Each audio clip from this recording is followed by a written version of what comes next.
Hello, folks. I'm Rodney Hathaway, Chief Investment Officer here at Waukesha State Bank Wealth Management, and welcome to our March edition of Market Chats.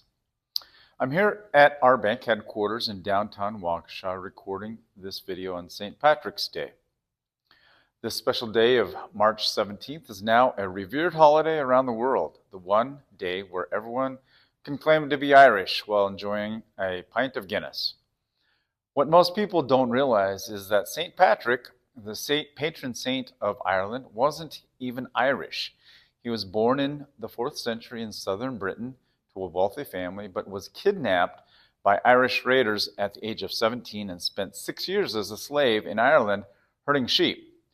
While he managed to escape, he later returned to Ireland as a missionary, spreading Christianity while using the three-leaf clover to explain the Holy Trinity. At this point, you may be wondering what St. Paddy's Day has to do with liberation of Iran, which is the headline title of this month's chat. While people of Persia, which is now modern-day Iran, are an ancient culture dating back to the 9th century BC, or roughly 3,000 years ago, Persians are a distinct ethnicity from Arabs, and Islam was not the endemic religion of ancient times. I would wager to guess that many Irish folk here in America don't realize that St. Patrick wasn't an Irishman at all, while most Americans don't understand that most Iranians identify as Persian. I've always believed that to truly understand people's motivations, you have to understand their history. While I'm not a historian, I've spent countless hours throughout my life reading about the origins of countries and societies around the world, which has been useful in formulating investment themes. The stock and bond markets have been choppy the last 3 weeks since the outbreak of the Iran war. The launch of this conflict by the U.S. and Israel to take out the leadership of Iran has created some near-term pain for investors. However, it is the hope of the democratic free world that the people of Iran will have the fortitude to liberate themselves from the oppression they've suffered through for the past 5 decades.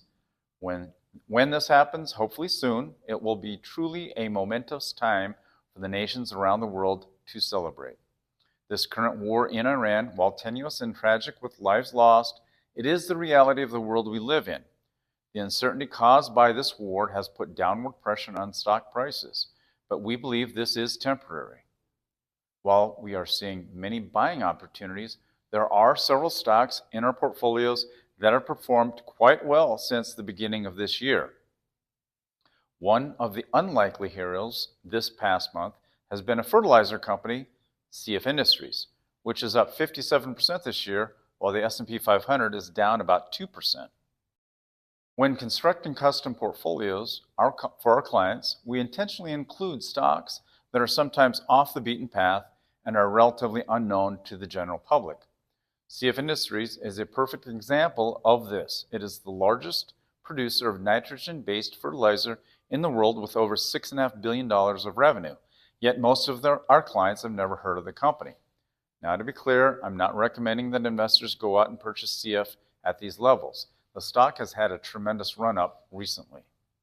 But if you would like to discuss some of the investment themes our team is implementing into our client accounts, we would love to have you come in and speak with us. As always, thank you for tuning in, and we look forward to our market chat with you next month.